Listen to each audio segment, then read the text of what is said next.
మరి చిత్రహింసల కేసు కూడా నమోదై ఉన్నది, ఎస్సీ ఎస్టీ కేసు నమోదైనది.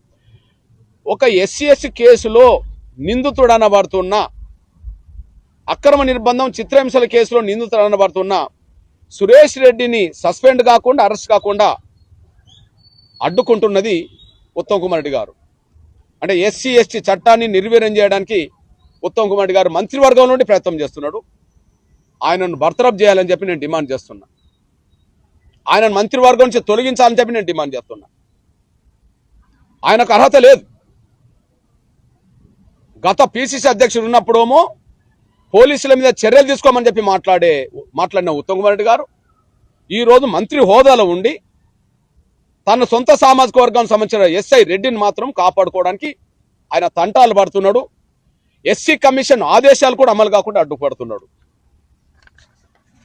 సరిగ్గా డిసెంబర్ 18న ఎస్సీ కమిషన్ డీజీపీకి చీఫ్ సెక్రటరీకి నోటీసులు పంపింది. ఎస్ఐని సస్పెండ్ చేయండి అని. 2 నెలలు దాటింది. రీపోస్ట్ మార్టం చేయమని చెప్పి నోటీసులు పంపింది. 2 నెలలు దాటింది. Kodad rural police station, Chilukur police station సంబంధించిన సీసీ ఫుటేజీలు కమిషన్కి అందించాలని చెప్పి ఆదేశించింది.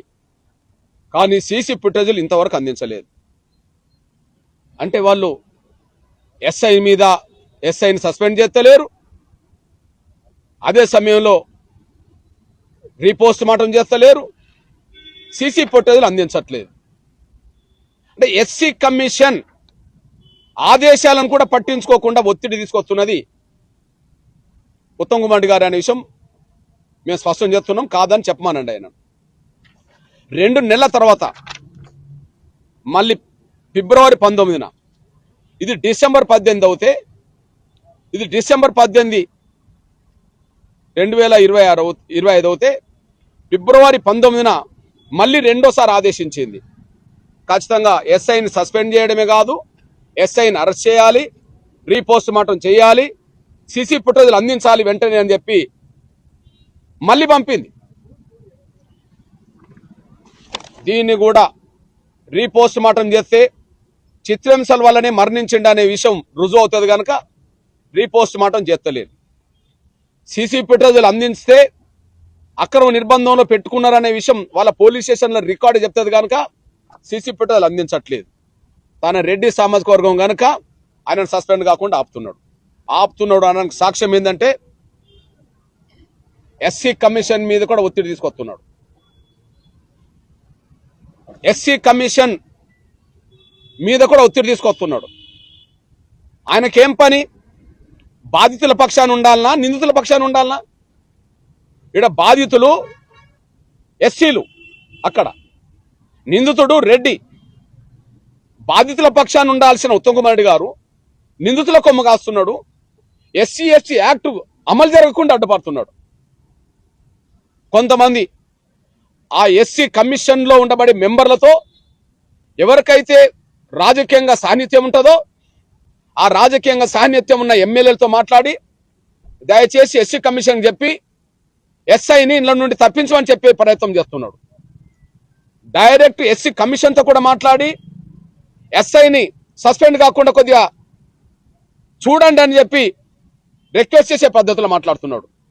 నేను ఉత్తమ్ కుమార్ రెడ్డి గారిని కలిసినప్పుడు మరియమ్మ రాజేష్ కుటుంబానికి ఆర్థిక సహాయం చేద్దాము, ఎస్ఐని కేసు నుండి తప్పించడం కోసం కాంప్రమైజ్ చేయమని చెప్పి నన్ను కోరాడు. డైరెక్ట్గా నన్నే కోరిండంటే ఇక ఎస్సీ కమిషన్తో మాట్లాడిందనే విషయం నేను రుజువు చేస్తా. ఆ ఎస్సీ కమిషన్తో పరిచయం ఉన్న మెంబర్లతో పరిచయం ఉన్న కొంతమంది ఎమ్మెల్యేలతో ఈయన ఫోన్లో మాట్లాడిందని కూడా నేను రుజువు చేస్తా. అంటే ఒక మాట చెప్పాలంటే లాకప్ డెత్కు ప్రధాన కారకుడైన ఎస్ఐ సురేష్ రెడ్డిని కాపాడుకోవడానికి ఎస్పీ మీద ఒత్తిడి తీసుకొస్తున్నాడు, సస్పెండ్ చేయకుండా డీజీపీ మీద ఒత్తిడి తీసుకొస్తున్నాడు, చివరికి నేరుగా ఎస్సీ కమిషన్ మీద ఒత్తిడి తీసుకొస్తున్నాడు. అదే సమయంలో ఆ ఎస్సీ కమిషన్ ప్రభావితం చేయడానికి కావాల్సిన ఫోన్లు చేస్తున్నాడు, కొంతమంది ఎమ్మెల్యేలతో మాట్లాడిస్తున్నాడు. దీన్ని బట్టే ఎస్సీ ఎస్టీ యాక్ట్ను నిర్వీర్యం చేయాలని ఎవరు ప్రయత్నం చేసినా, చట్టం అమలు కాకుండా ఎవరు అడ్డుకున్నా వాళ్ళు కూడా దోషులు అవుతారు. ఒక చట్టం మీద రాజ్యాంగం మీద ప్రమాణం చేసిన మంత్రివర్గంలో ఉండబడే ఉత్తమ్ కుమార్ రెడ్డి గారు చట్టానికి రాజ్యాంగానికి విరుద్ధంగా ఆయన ప్రవర్తన ఆయన కార్యక్రమాలు ఉన్నాయి కనుక ఆయనను బర్తరఫ్ చేయాల్సిందిగా నేను డిమాండ్ చేస్తున్నాను. అదే సమయంలో రీపోస్ట్ మార్టం వెంటనే జరగాలి. ఇప్పటికీ ఆలస్యమైంది. రీపోస్ట్ మార్టం జరగకుండా ఎందుకు ఆలస్యమైందంటే దాదాపు మేము 90 రోజుల నుంచి ఎంటర్ అయినాం. అంతకుముందు మేము ఢిల్లీలో గవాయి గారి విషయంలో జరిగిన దాడిని ఖండిస్తూ ఢిల్లీకి వెళ్ళాం. 90 రోజుల నుంచి మేము డిమాండ్ చేసుకుంటూ వస్తున్నాం రీపోస్ట్ మార్టం చేయమని చెప్పి. రీపోస్ట్ మార్టం చేస్తే ఆయన చావుకు అనారోగ్యం రావడానికి కారణం చిత్రహింసలు అనే విషయం బయటకు వస్తుంది కనుక ఆ చిత్రహింసలను కనుమరుగు చేయడానికి, సాక్ష్యాలు లేకుండా చేయడానికి పోస్ట్ మార్టం రీపోస్ట్ మార్టంను ఆలస్యం చేయడానికి ప్రయత్నం చేస్తున్నారు. అంటే ఆలస్యం జరుగుతున్న కొద్దీ రీపోస్ట్ మార్టంలో రావాల్సిన ఆధారాలని కొంత కనుమరుగవుతాయని వీళ్ళకు తెలుసు కనుక భవిష్యత్తులో ఆధారం లేకుండా చేయడం కోసమే రీపోస్ట్ మార్టం చేయకుండా కుట్రలు చేసుకుంటూ వచ్చారు. రీపోస్ట్ మార్టం జరగకుండా అడ్డుకుంటున్నది ఉత్తమ్ కుమార్ రెడ్డి గారే, సస్పెండ్ కాకుండా అడ్డుకుంటున్నది ఉత్తమ్ కుమార్ రెడ్డి గారే. అదే సమయంలో ఆ కుటుంబం దగ్గరికి ఇంతవరకు మంత్రి వెళ్ళలేదు. అదే సమయంలో ముఖ్యమంత్రి స్పందించలేదు. నేను మళ్ళీ చెప్తున్నాం, మరియమ్మ లాకప్ డెత్లో స్పందించినట్టుగా కేసీఆర్ స్పందించినట్టుగా ఇక్కడ ఈ రాష్ట్ర ప్రస్తుత ముఖ్యమంత్రి రేవంత్ రెడ్డి గారు మాత్రం స్పందించలేదు. మౌనంగా ఉన్నాడు. మౌనం వీడాలి, స్పందించాలి, కుటుంబాన్ని ఆదుకోవాలి. దీన్ని అడ్డుకుంటున్న ఉత్తమ్ కుమార్ రెడ్డి గారిని మంత్రివర్గం నుంచి బర్తరఫ్ చేయాలని చెప్పి మేము డిమాండ్ చేస్తున్నాం.